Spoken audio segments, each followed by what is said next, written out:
what the FREUD is. Welcome to What the FREUD is, the series where I take a fantasy archetype and pull it apart to figure out what makes it tick. What the FREUD is a ranger. Right, let's get some definitions going here. In fantasy, ranger usually refers to a nomadic warrior archer with an affinity and a deep respect for nature.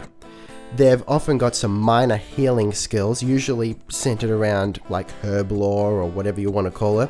And of course, they've got that intense knowledge of all things wild, right? Now, I see some debate on the line concerning the title, the name of the ranger. It implies that its primary function is to use ranged weapons, which is not an incorrect assumption, but maybe there's more to it.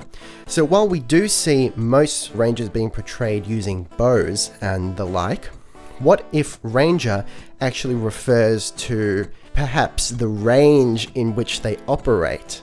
For example, rangers are nomadic, right? They're wandering around. They're, for example, maybe protecting a vast wilderness or whatever they're doing with the wilderness. I don't judge.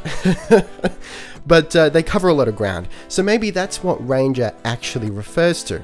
Something to think about. In the modern era, otherwise known as right damn now, ranger often refers to specialized light infantry.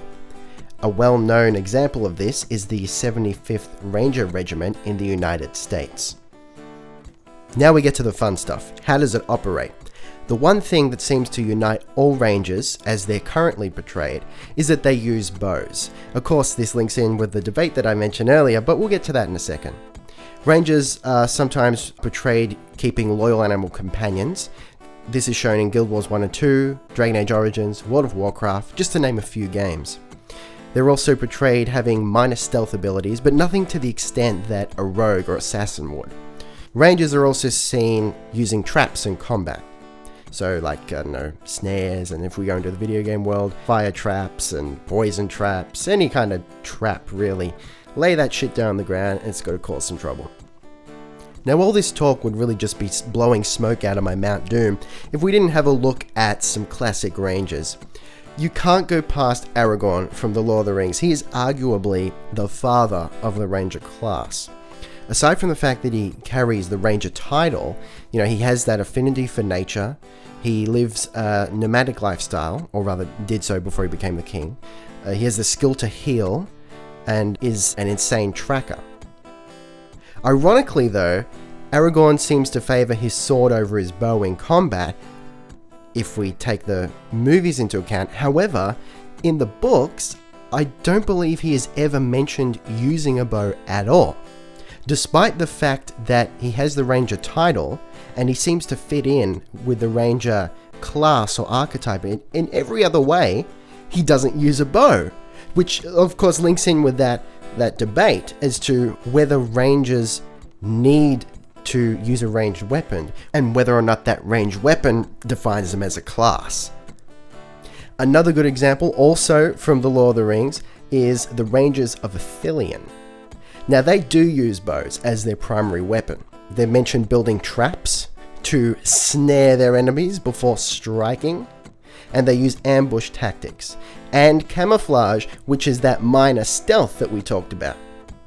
So I'm of the belief that the ranger class as we know it today is a combination of Aragorn, or the Dunedain Rangers, and the Rangers of Ithilien. On the whole, we can probably thank The Lord of the Rings for the ranger class as we know it today. Now for the segment you've all been waiting for, how to be a ranger right now in this day and age. Well, you've got to live a nomadic lifestyle. You've got to spend a lot of time outdoors, learn to heal with herbalism, become an expert on nature and tracking, and you've got to become proficient with a bow and a blade. Now, I don't know about you, but all that sounds extremely doable to me, and you probably wouldn't be labeled a weirdo for doing any of that. Maybe the bow and blade thing. Now, we might need to downgrade that blade to a simple hunting knife just so you don't get arrested. But I don't see any problem carrying a bow around. You might have to hide your arrows under your cloak, but I don't think anyone's ever gotten in trouble for just carrying a bow. That's perfectly fine. Now, of course, you could become a park ranger or something, which of course holds the title, and you got the whole nature thing going on, but it's not quite the ranger experience. It's not that nomadic, tracking, badass thing going on. Unless you go to work as a park ranger, then when no one's looking, you put on your cloak, get out your bow, and start tracking things. That could be a little bit weird. Otherwise, like I said at the beginning of the video, you could become a military ranger, which often refers to light infantry. Now that's cool because that puts you in the position of being a badass ranger, both in practice and title, but you know, you gotta use guns instead of bow and arrow, you probably don't get to use a cloak, you gotta follow orders, but still that option is there if you want to go down that route. Anyway, thanks for watching the first episode of What the FREUD is, The Ranger.